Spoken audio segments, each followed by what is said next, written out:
So the title of today's podcast could have been "Are You Ready, George?" which is what Daniel's just asked, but actually it's not. We're going to call this "Coming Out," because that's what we're going to be talking about today. This is going to be such an interesting conversation, I believe, because I don't know of any other conversation that's done this before, which is talking about coming out, but not necessarily just in the sexual orientation way, but also coming out in terms of sight loss. And I think both of those conversations have been had individually, but they've never been had intertwined. And that's what we're going to do today. We're going to talk about the similarities, the differences, the intricacies, and the damn right awfulness sometimes of coming out. And we're going to look at it from both perspectives. So we have Dan and George here, and they're going to introduce themselves, and then we're going to have this conversation. Stay around. You're going to probably learn something. So let's start with introducing people. Dan, say hi and introduce yourself. Hi, everyone. I'm Dan Williams, Director of Visualize Training and Consultancy. And I'm delighted to be speaking to George today about his coming out journey, and also talking about my coming out journey, because we both got slightly different coming out journeys. And I think it's going to be very interesting, as Graham alluded to. George, say hi. Perfect. Hi, my name's George. I haven't really got a lot to say in terms of kind of where I am at the moment. I'm in a massive kind of career change after kind of recently kind of coming to terms with my sight loss. So have the opportunity to kind of have these conversations is great, and I'm looking forward to it. Well, let's start from at the beginning. Dan, tell me a little bit about what it was like for you when you first discovered that your eyes were beginning to let you down. So I discovered my eyes were rubbish at the age of 8, and I was a clumsy child, and everyone just thought he's just a clumsy child, and I would drop things on the floor. I wouldn't be able to find things. I kept going back and forward to opticians, and finally got a diagnosis when I was about 10, I would say. And they diagnosed a condition called retinitis pigmentosa, which is basically at the back of the eye, the cells slowly die off. And I went through mainstream education, and I had difficulties dealing with that, in that when I was at school, the teachers wanted me to sit at the front of the class. Some other kids in the classroom would take the mickey, and they would say things like, "You blind bat, how many fingers am I holding up?" This type of thing. So I would say I was tormented at school quite a lot, but I think also that made me quite resilient as an adult, because I think I don't take much rubbish from people nowadays because of my experience. So whilst those people who were bullies at the time thought that they were intimidating me, as I've got older, it was actually a strength. So I've looked at that as turning that negative into a positive, really, because I think it's given me a big resilience in my own sort of personality. When I was about 16, all my friends started driving and looking at their careers and these type of things, and I just didn't know what life was going to be like for me, and at the time I felt I was a poor little blind person that didn't know what to do, where to go, who, and I was quite low in my mood. When I was at school, I hid it from everybody else. I didn't want anyone else to know that I had a visual impairment, but I would have like a specialist laptop, and I did have magnification software on my computer. But I would just bumble on and try and hide the fact that I couldn't see. I would ask my friend in the class, what's been written on the board, and sometimes he would have to write things down for me or just tell me what's on the board. And I just tried to fit into that normal sort of situation, in inverted commas. because that was what I felt was normal. And I think part of that was because I'd had to deal with adversity in terms of bullies, and I didn't feel comfortable to be myself and to admit to the world that I couldn't see very well. So when I realized all of this, I got quite down and depressed, and I felt suicidal, and I went through a whole chain of emotions, mental health, and I had sort of counseling and therapy around all of this. And then somebody told me about this amazing place called the Royal National College for the Blind in Hereford, and I went there and I saw loads of blind people. And that was the beginning of my coming out journey, where I met loads of blind people, and I was like, but what are they going to go and do? And I just thought, you know, my only blind person I'd ever known of was probably Stevie Wonder or David Blunkett. And I didn't know anyone else in the public eye. And I met all these blind people, and I was like, oh my God, is this going to be my life? And you know what? That was the turning point for me. And that was my sort of coming out experience, because I met inspirational people. They were going on to be massage therapists, lawyers, and they were all studying. And I thought, yes, I can do these things, and I can do whatever. I can do whatever I want to do. And that was the turning point for me, where I was like, wow, you know, I can do anything. And then I went on to university and went on then to set up my own business. And from there, things have just spiraled. So yeah, I'll sort of stop there, and then I'll tell you a bit more later on. Yeah, thank you so much for telling that. It'll be interesting as we're discussing this, to talk a little bit about, do you feel like you could feel things changing in terms of kind of acceptance and inclusion and whatever as you were getting older? Because without giving away your age, sir, but it clearly, at the point where you were 8, I think we were still a long way away from where we are now in terms of accessibility and inclusion, and you know, having things in place. And that has changed a lot since then. So it's almost like, as you came of age and got older, the society's ideas and acceptance and you know, reasonable adjustments and things like that have all been changing behind you or with you in step, if you know what I mean. Yeah, I would agree. I would agree to a point. I think definitely we've come far with inclusion. But I think it's a massive psychological change. So regardless of how far we've come, in my head, I didn't want to accept using a guide dog, a cane. I didn't want anybody to know my secret, because I felt that people would judge me differently. And I think it's, you know, I probably only about 7 years ago maybe 10 years ago, was where I really accepted my visual impairment and really embraced it and sort of what I would call owning it. And that took a big, you know, it's a massive psychological process, because it's like when you lose somebody, you go through grief, you go through loss.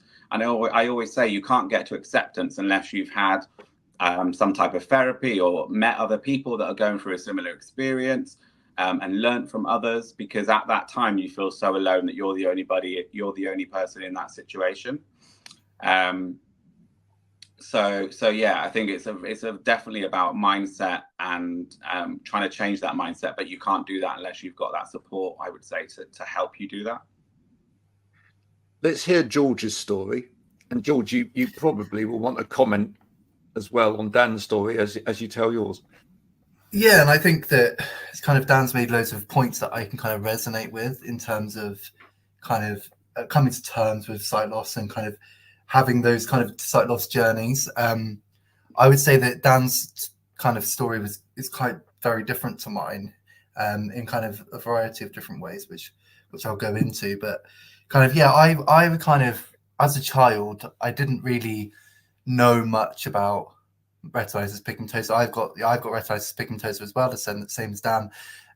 But I didn't really know much about it. I just knew that my eyes weren't very good, and I was clumsy, and I couldn't see very well in the dark, and kind I've always wore glasses, but other than that, I kind of lived very kind of the phrase normal life.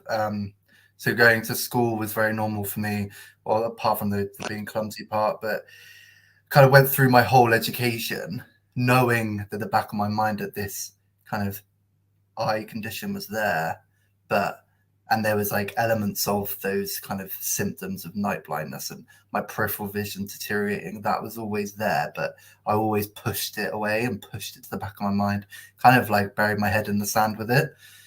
And then I kind of went through university and I started to realize, oh gosh, I can really start to struggle, like going out with friends and stuff and not telling people this massive secret that I had, that I'd seen it as a secret, and kind of going night clubbing and not being able to see, and then just putting it down to being drunk because that's kind of what I did. Or George, what are you doing? And I was like, oh God, I'm really drunk. I can't see what I'm doing.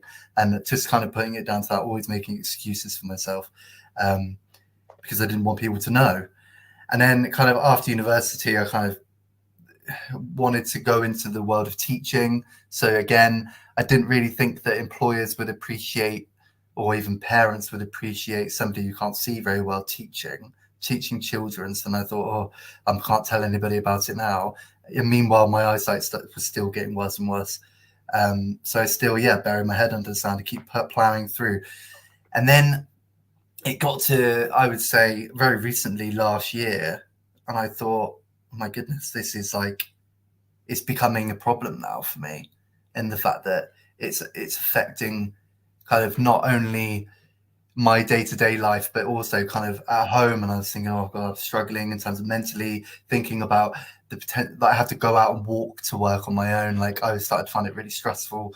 And then I thought, you know what, I can't go on like this. It's not sustainable. So then I made that decision to kind of step away from my role as a teacher. And then I had like a few months just to kind of mentalize for myself and think about what my next avenue is going to be. Because at that point I knew nothing about kind of the resources and services and support that's out there. I automatically assumed that when I was going to leave teaching, or when I wasn't able to teach anymore, that would be it. That's my career over. I'm going to be stuck in the house. I'm not going to be able to leave. I'm not going to be able to see. I'm not going to be able to do anything. And I thought my life was basically over.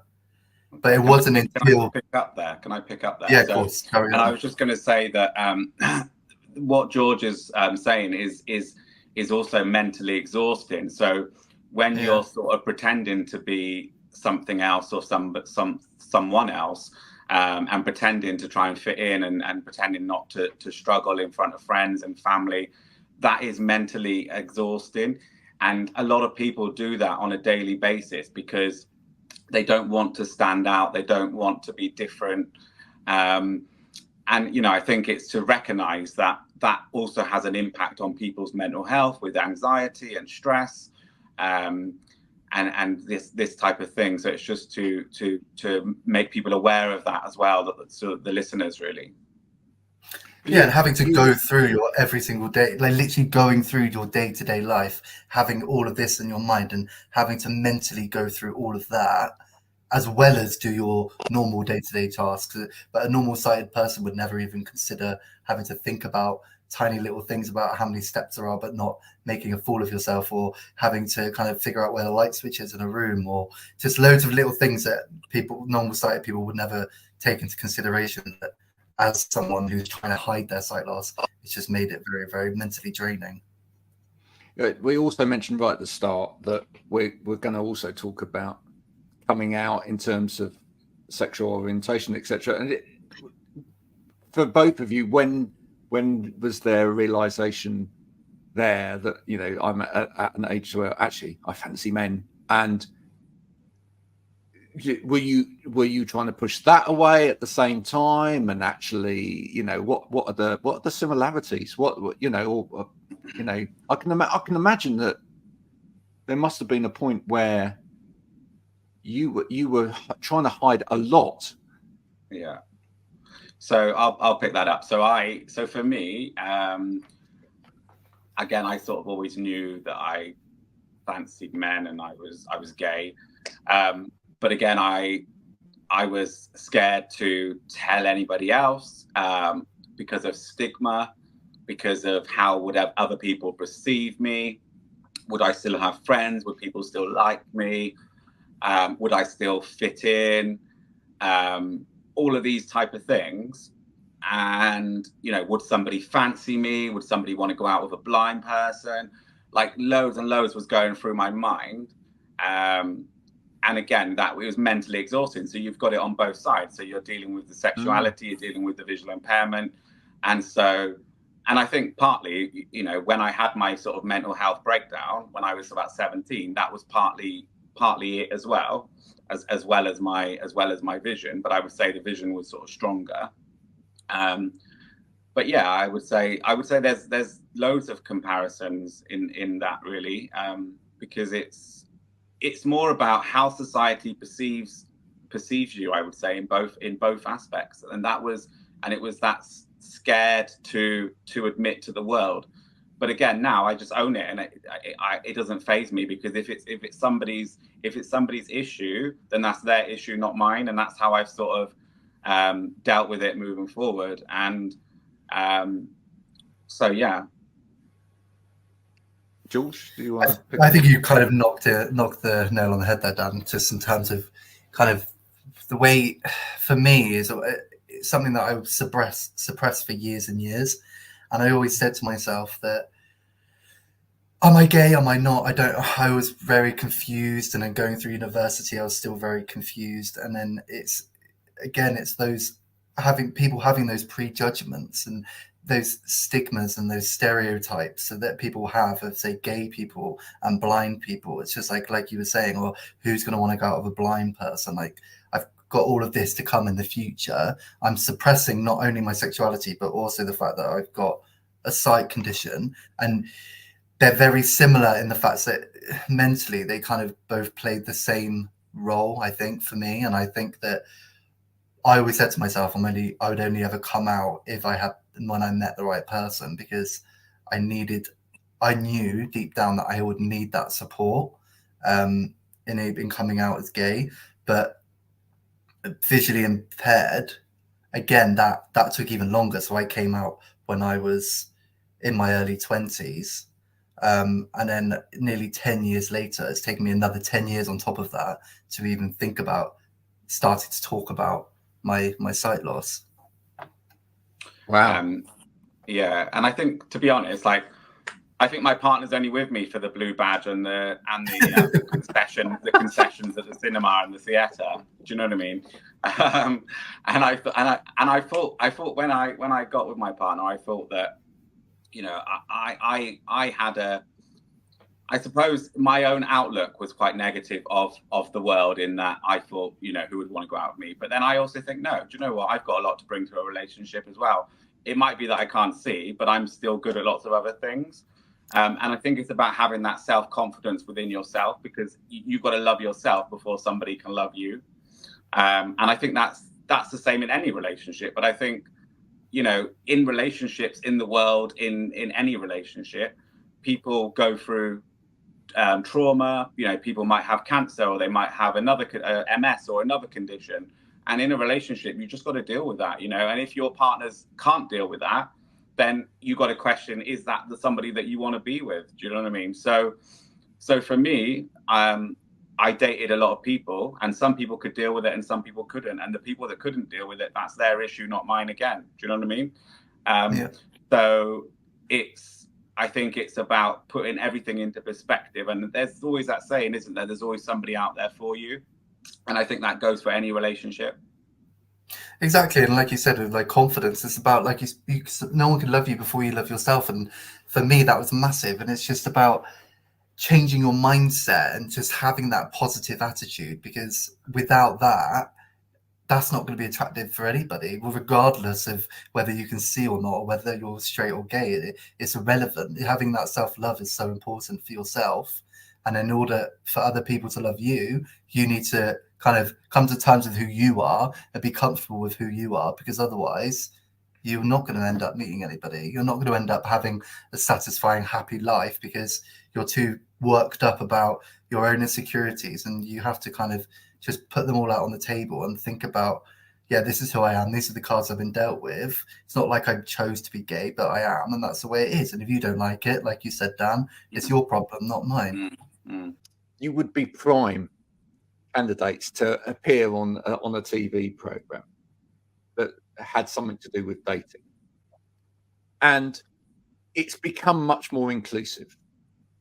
We'll see people on there that have a visual impairment. We'll see people on there of different sexual orientations, whatever, right? Society has kind of opened the door and said, oh, you know, it's okay to be this now, or it's okay to be that. And naturally, we're happy to see people who are different from us. But is there actually the support for those people, that emotional support, you know, day-to-day support for those people that actually helps those people? Or in a way, have we, you know, by publicly making public displays of showing difference, have we kind of almost felt, oh, we're there, but we're not, if you know what I mean by that? I know what you're saying in terms of, it's really hard because obviously people that are, I don't know, of a different sexual orientation or have a disability, yes, okay, it's very important for everybody to kind of be equals within society. But like you're saying, in terms of the support that's there, I would say it's not there, well, just from personal experience anyway, because looking from what you were saying in terms of going onto a TV show, for example, into a dating show, if I were to watch, say, First Dates, and then a blind person goes on there, the first thing I'm going to think is, oh, that person's blind. I've already made that judgment of somebody, or I've already got that preconception of somebody because of their disability. The same way as if they're gay, I'd be like, oh, that's a gay couple. But whereas if it was a straight couple going on there, I would never think, oh, that's a straight couple, or they haven't got a disability. You always have those kind of, you always notice those things, that was one of my big issues, was why I never wanted to really come out, or why I probably suppressed it, was because I didn't want people to have those first impressions and those first views of me would be that, oh, he's gay or he's got a disability. Yeah, that's what I mean, really. It's almost like, oh, look, it's cool, they're different. Yeah. And and it's interesting because when I'm using my cane or I'm using my guide dog, I find you get a lot more people that look and stare. And I think, you know, it's a natural thing to do, look and stare, because that's what society does. But from my perspective, it makes me feel conscious and hypersensitive that I'm just being stared at when I've just walked in a restaurant to eat a meal, like everybody else is in there to eat a meal. And sometimes I think, oh, why don't you just mind your own business? Why do you feel that you need to look at me because I've got this sexy cane in my hand? Do you know what I mean? And sometimes I just think it just really annoys me. It's one of my gripes, I just think, of society. But if I wasn't using that cane, probably people wouldn't stare at me. So I find that quite interesting as a society, how that works. And also back to the TV point, I think TV, you know, they hype up the fact that person is blind. So it's not just, oh, it's Dan, he's looking for a man. It's Dan, he's blind, he's looking for a man. So if you're look at us, we're ticking a box. Yeah. So if you're hyping it up and making it a big thing, then it becomes a big thing. If you just make it business as usual, then it doesn't become a big thing. And I think, you know, the media are very good at doing that type of thing, even with news stories. You know, blind man mugged in the street. Well, it's just a man that was mugged in the street, you know. So it's things like that where you think, is it necessary? Do we need to emphasize the point that the person has a disability or not? And they do it with everything, any equality spectrum. It's, you know, a race is done, gender is done, everything. And you think, is that necessary? And you can't necessarily blame the program makers or the media or whatever, because actually they're feeding into, or you could, but they're feeding into what society wants in a way. So it's a two-way street. because ultimately we want it as consumers, and we buy into it as well. It's almost like I just feel like we're trying to say that it's okay as a society, and therefore we like it when we see these things, because we can sit there and say it's not so much that the program makers tick the box, it's that we as viewers can tick a box. Right? It's like, when I was young, and we sat around and you first talked about sort of soap operas. Soap operas became really, really popular on the TV when I was a kid.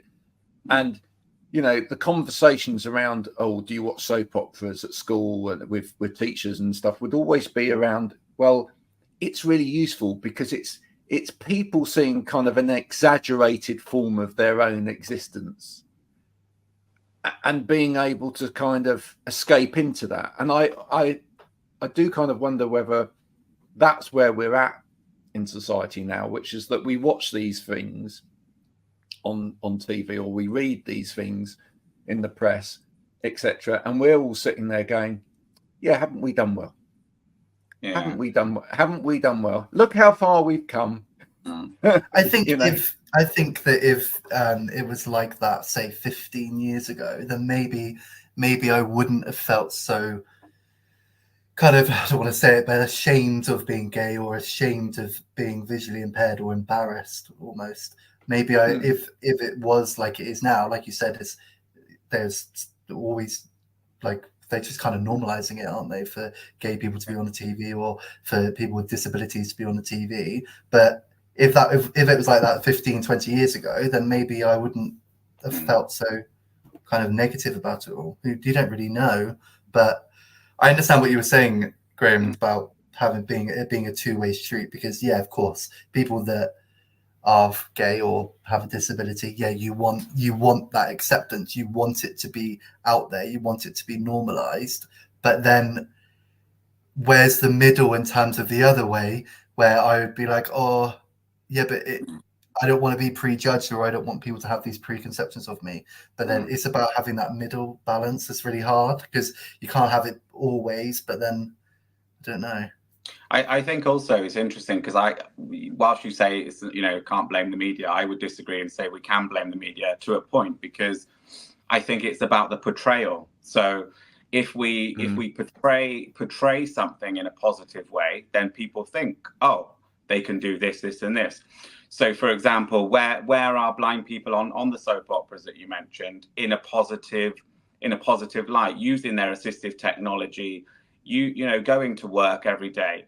I think that disabled people are generally portrayed as quite unable to do things, or they don't generally have a role where they're going to work and business as usual again.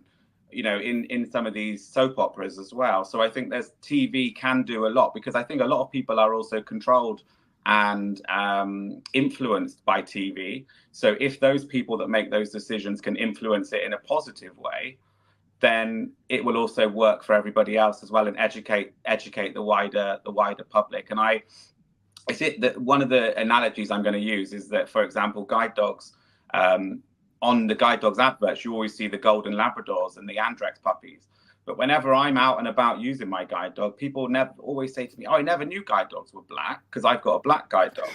But because the TV doesn't portray a black guide dog, people don't think that they have black guide dogs. And when I investigate this, I was told that the black guide dog doesn't make as good TV as the golden one, because of the way, the imagery and the creativity of it. So I think the media can do more, and I think they should do more. I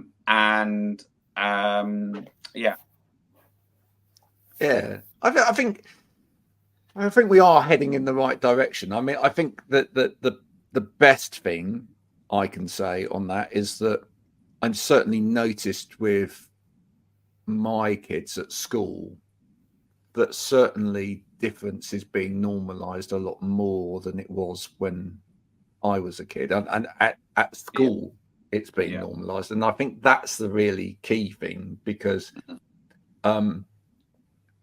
I know that, for example, my youngest, who's now 8, I think about a year ago, there was a girl in his class who's only got one arm, and he was talking about her, and I said to him, "Oh, do you mean your friend that's got one arm?" He said, "Oh, has she? Oh, yes, she has." And then he's kind of like, he just, and it's been there's been no attention drawn. If you know what I mean, which is the important thing. Whereas I think back in the day, we would have had, no disrespect to any of my teachers back, well, they're probably all dead, but no disrespect, but we would have had it pointed out to us, if you know what I mean, and we would have had the difference pointed out. And I think that's kind of what you're saying there, really, about the TV show thing as well. It's just actually, why are we still making or trying to point out or put a label over the top of it, if you like? If you say, if this person's just, Gerald is looking for a date, right? Then actually I think that normalizes it a lot better. I think also like the TV has a massive part to play in role models. So because LGBT is a lot more sort of in the public domain, that made me feel more confident and comfortable to come out, I would say. So when I'm hearing stories of people like Gareth Thomas, famous rugby players, coming out, and other famous people that come out, you think, do you know what? It's okay to be gay. And I think that we need more of that around the disability space as well. It's okay to be disabled. It's okay to be blind. And as someone that runs a company doing workplace assessments for employees with visual impairment and hearing loss, one of the big things we find on a regular basis is people struggle in silence at work, and they don't want to come out as visually impaired or hearing impaired or have hearing loss, because they think they're going to get sacked, or they think that the manager's going to look at them in a different way, or they're going to think that they're incompetent, or all of these types of things. So it relates not just from the sort of playground, but also to the workplace. And I think, George has got a very interesting story about his own experience of coming out sort of in the workplace and struggling and fumbling around in the dark, really. Tell us about fumbling around in the dark, George. We all want to hear that one. It was just kind of like in schools, like what you were saying, Dan, in terms of people, some clients and things that you've had, and people saying that they're scared they're going to lose their jobs and things. But the sad thing is, there are kind of institutions out there where that would happen, or they would have managers that would feel, God, they can't possibly do the job now if they can't see very well, if they can't hear very well. There would still be those judgments out there, which for me was one of the reasons why it took me so long to come out as visually impaired. But I mean, now, just like I said, I feel so much different about everything now. But just going back to when I was working in school, so a school that I worked in recently, it was kind of, I knew that I was like, oh gosh, I really can't do this anymore. So I used to kind of confided in my TA, and I explained to her that I can't see very well, and she was very supportive and helping me in the classroom. But it got to a point where I would refrain myself from leaving the classroom because I was scared of like bumping into things or bumping into children, or having someone ask me to do something randomly that I wasn't able to do. Or so I would kind of always stay in my classroom, and it got to a point where even on my lunch break, I didn't want to leave the class because I didn't want to go into the staff rooms, just making a cup of tea or just anything like that. I would just found the whole situation really, really stressful. So then for me, that was when I felt like I needed to leave teaching. And it wasn't only until after I left that I spoke to kind of my manager, and then I explained why I'd left. And then after that, it was almost like, oh, okay, that's fine. I understand why you aren't coming back. It wasn't like potentially there could have been the support there, but I don't know whether there would have been, because automatically their assumption would have been, oh, well, he obviously can't teach now then. So that was it. That was it for me. And that's where I felt last July. So when I left, I thought, right, that's it. I'm drawing a line under that. But it's not only until after that, when I realized what support and services are out there, that I possibly could have stayed in that role. But just based on those experiences and that story I just told you, it wasn't an option for me then. Yeah, and I think a lot of people, they struggle on, and they're not aware of what is available to them. And so sometimes it's for other people and managers to highlight there's a difficulty, for example, you know, and question as a HR manager or as a line manager, well, why is my colleague staying in the classroom at lunchtime? Because, you know, is that usual? Is that the norm? Why have you as a line manager not questioned that and gone, well, actually, this person may need additional support, or there may be something going on in their home life, or, you know, that type of thing. And I think it's not just for the individual to come out as visually impaired. It's also for the line manager to notice there's something going on that might be slightly different, but also having that culture as an organization to be, do you know what, it's okay. If you need adjustments, this is what we can do. You know, telling the whole organization about workplace adjustments, because some people just sit in silence. Well, a lot of people, I would say, sit in silence, and they're not sure of what is available. And so it's really important to spread those messages across your organization and build that trust culture, and also that culture of, you know, you can come and speak to me if you've got any issue at all. Yeah, and I think as well what you were saying, Dan, it's like employers have a lack of understanding and lack of knowledge, and that's not necessarily their fault. But No. I feel like there needs to be more of a universal kind of training and understanding and knowledge building for these kind of scenarios to kind of prevent them in the future. Because at the moment, it was something that I just didn't know I didn't even know where to start. I didn't know who to turn to. I didn't know what was out there. I just thought, gosh, as soon as I say anything, that's it, career over. Because that's all I've kind of been told. I'd never knew anything about what was out there. So I feel like if I did know that, then, like I said, my circumstances might be different. But yeah.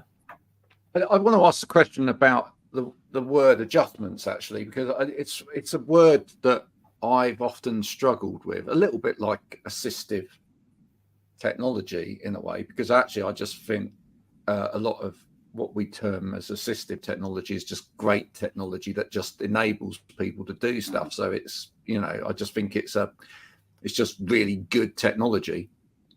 But I've often thought about the word adjustment as well, and we use it because it is the term that everyone kind of understands about putting into place things to enable people. But I also think that it's almost got a negative connotation to it, because it sounds like there's something, when you adjust something, there's something that's on a norm, on a path, and you're having to turn it, twist it, change it, whatever, in order to enable or to fit something in which isn't on that normal path.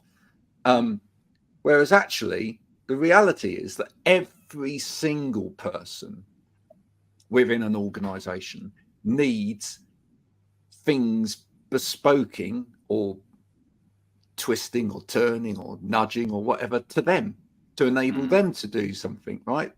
So actually an organization will, for everybody, have adjustments in inverted commas going on. There's an element to it which it sounds like this is the special thing for the special people, if you know what I mean, within an organization.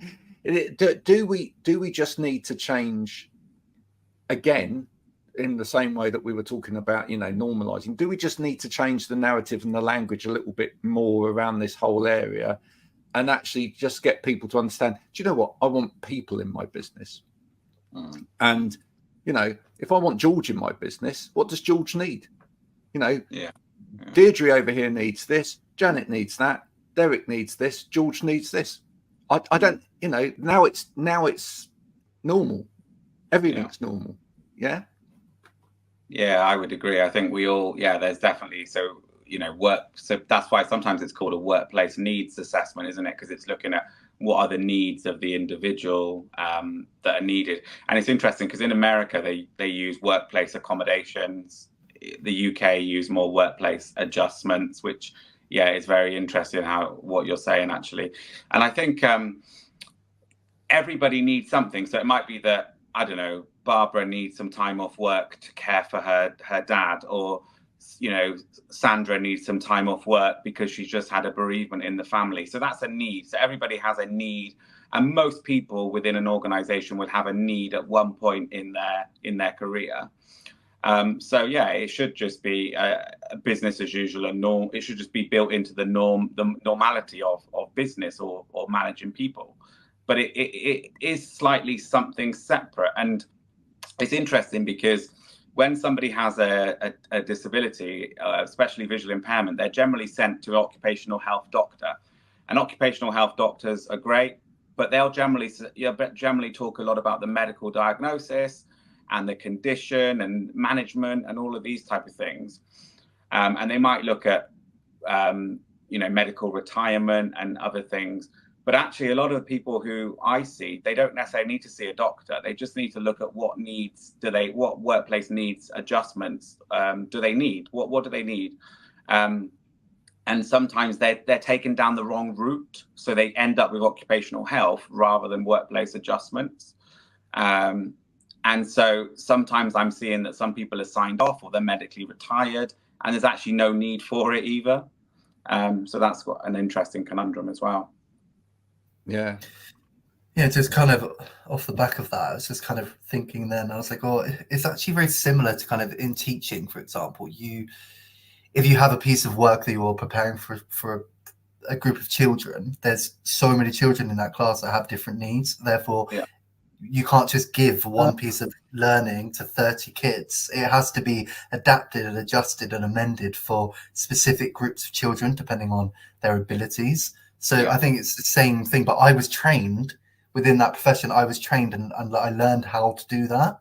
So I think that within like working organizations, like it's almost like people don't have that understanding, or like they think, oh my goodness, the word adjustments, what does that, as an employer, what have I got to do? Because it automatically makes you think, oh, they've got to make all these adjustments for somebody, and it's going to be a really long, drawn out process for them.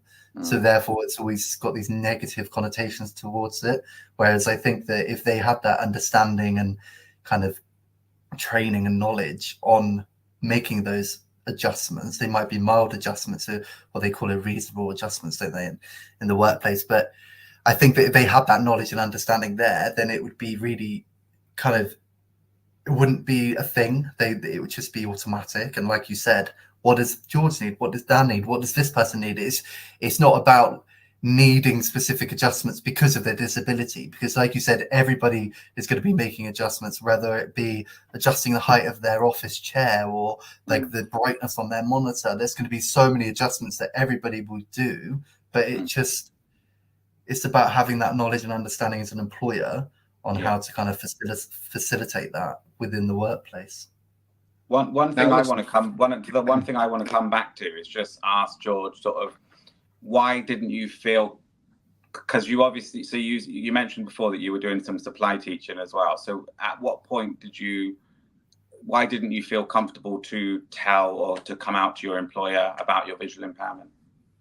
Because I always felt that people would have this negative judgment, or, well, if you can't see, then how can you possibly teach? Or how are you going to be able to perform daily tasks such as reading a book to children or marking my child's learning? And obviously, I'm not a parent, but I can imagine from a parent's perspective that you obviously want the best for your child, and you want your child to be able to have access to kind of being read to, making sure that the marking they're receiving is kind of at high quality, so they know what areas they need to improve on. And as a teacher, I felt like that was my role, and I wasn't able to kind of fulfill those roles at the highest standard that I would want to. So therefore, I felt like if I were to tell someone in my workplace about it, then they would automatically think, oh, well, he can't do it anymore then. And it would then kind of, I would have to leave the role. So I just had to wait until I was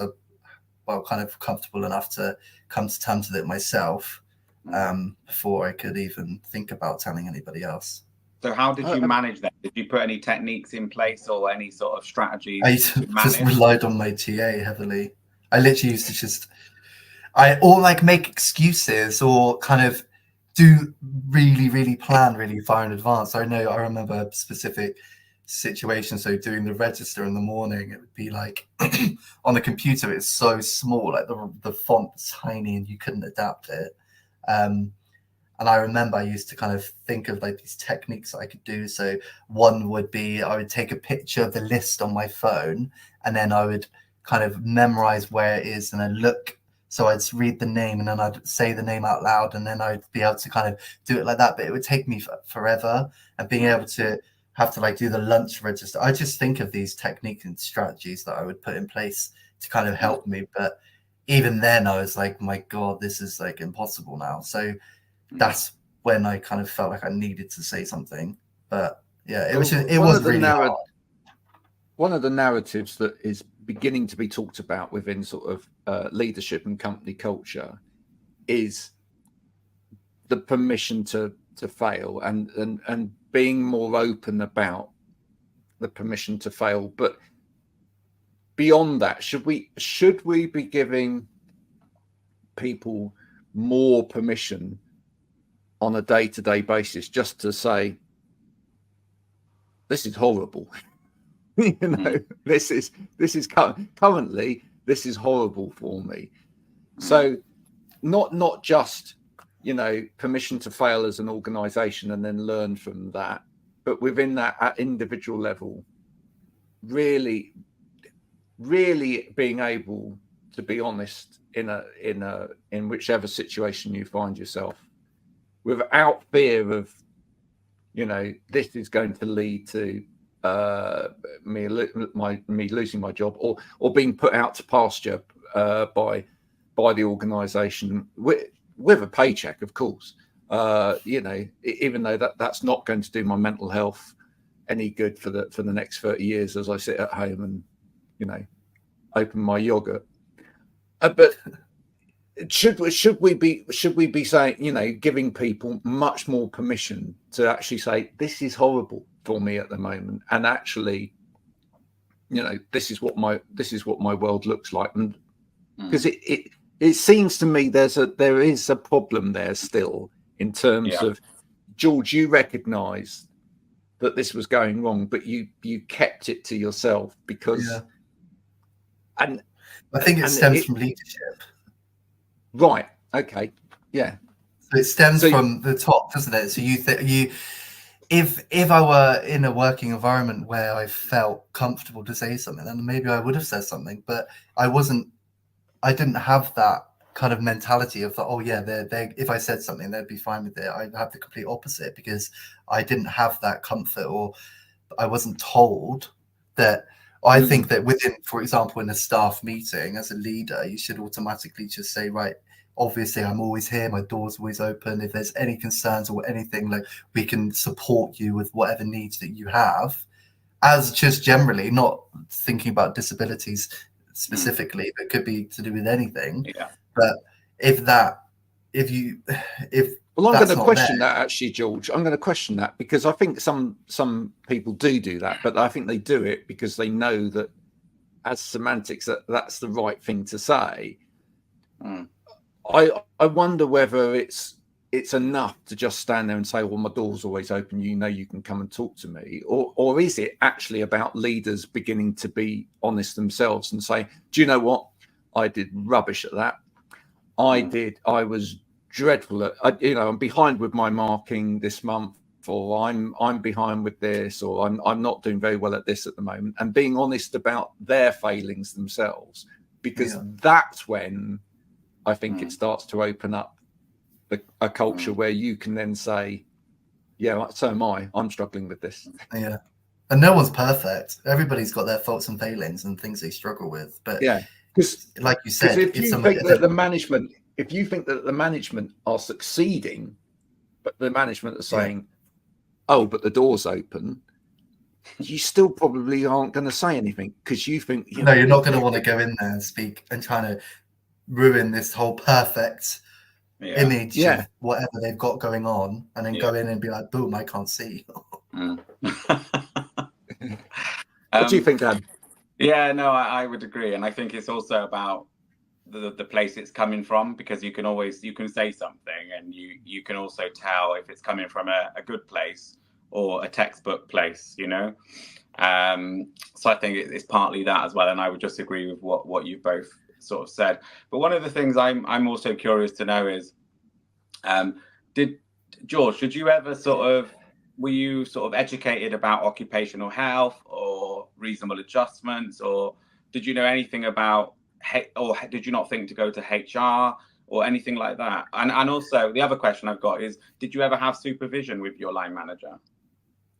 So your first question, I mean, in terms of my understanding, I didn't know anything about occupational health. I didn't know anything about I could have reached out to HR, but then again, like, I wouldn't feel comfortable doing that without even consulting my employer first, or like confiding in my employer first before going straight to HR. But if in terms of occupational health, if I'd known about it, I'll give you an example. So when I left my role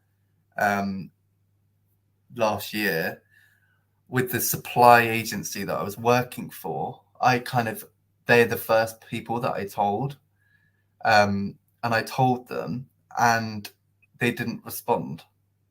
So I emailed them, and I just said, right, I can't do this job anymore for this reason, la la la la, and then I didn't get a response. So for me, that was then a confirmation that, okay, I obviously can't do this job then, because if they'd known about kind of what resources were out there or what services I could work with in order to stay in that role, then they surely would have told me.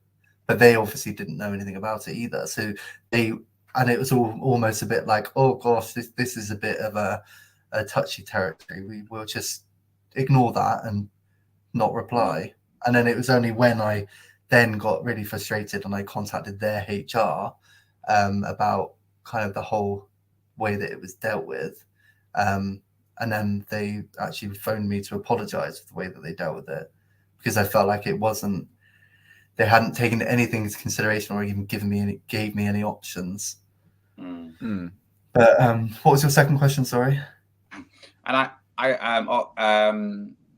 no, I think you've answered supervision. You met that supervision. Oh yeah. Did you ever have supervision? No, not really. And again, because I was working for a supply agency, who am I? As a supply teacher, they're not going to want to speak to me. They're not bothered. I go in there, I teach, and I go home. And then there was no kind of support network there.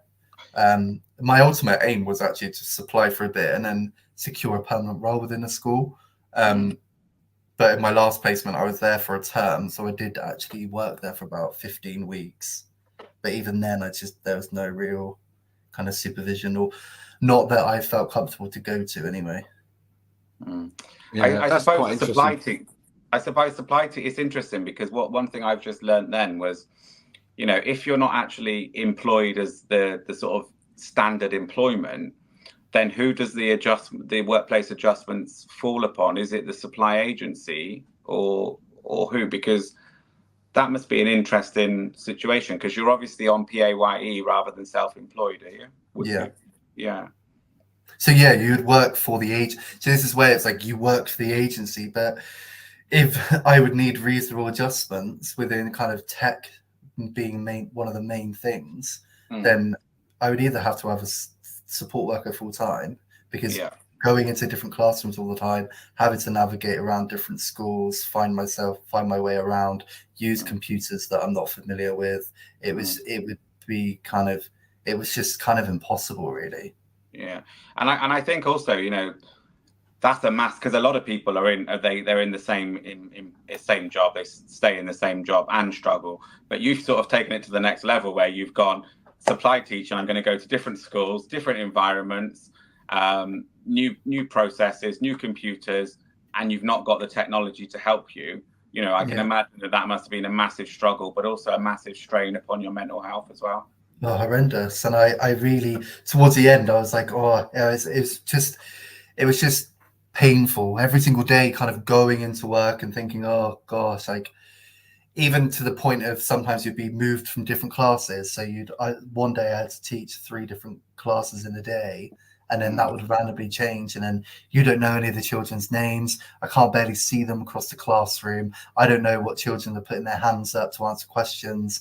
The TAs that doesn't know me is going, oh, can you read this story to them? And I'm like, oh, I'm making up excuses. No, sorry, I've got a migraine. I can't do that today. And then it literally just became ridiculous, and it became a bit of a joke in my head. And then I thought, oh my God, I can't actually do it. What is the point? It's just sending me loopy. I'm gonna say a little thing in there, which is about what we need actually there is we do need more progressive agencies, because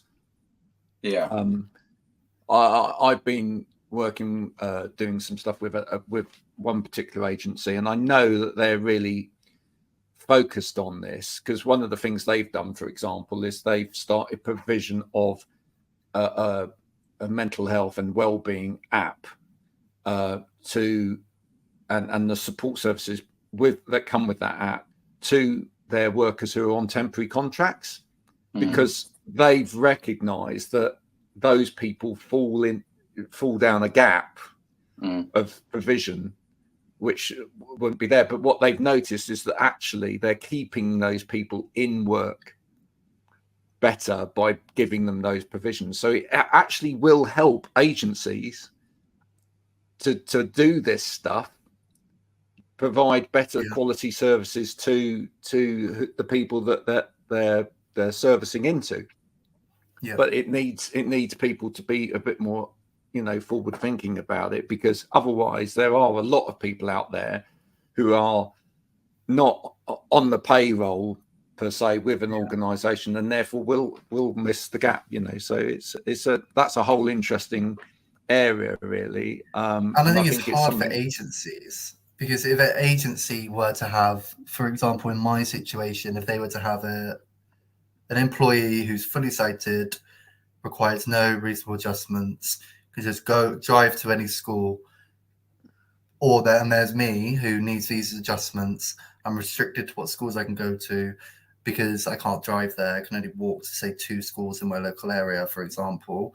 Then the agency is going to take privilege or pride, like look after this other person more because they're making them more money. So for me, I just felt like I didn't want to disclose that information to them because it just wouldn't work in my favor at all. Well, I think actually you probably opened a hornet's nest by saying that, and it'd be interesting to hear the comments and things from people within the sector, because actually the provision should be there to support them in supporting you. And I don't, because otherwise that is discriminatory to say, oh, I'm going to pick this person over that person because that person has a disability. So I'm not saying that they would, but just from my experience. Oh, I think you're being open and honest by saying what you're saying, but I think it'd be interesting to hear what comments come back from when people listen to this within the sector, to hear actually maybe where people are getting it right and where people aren't getting it right. So and I'm sure that there's differential out there. I just want to end today. It's been great conversation, both of you. Thank you very much. What's the worst thing that anybody's ever said to you in terms of coming out? Oh, I would have never have guessed. Or you don't look blind. I don't actually know, to be quite honest. No, I haven't really. I've been lucky enough to not have, because I've only recently, literally within the last 6 months, started to come to terms with kind of telling people that I'm visually impaired. I haven't yet.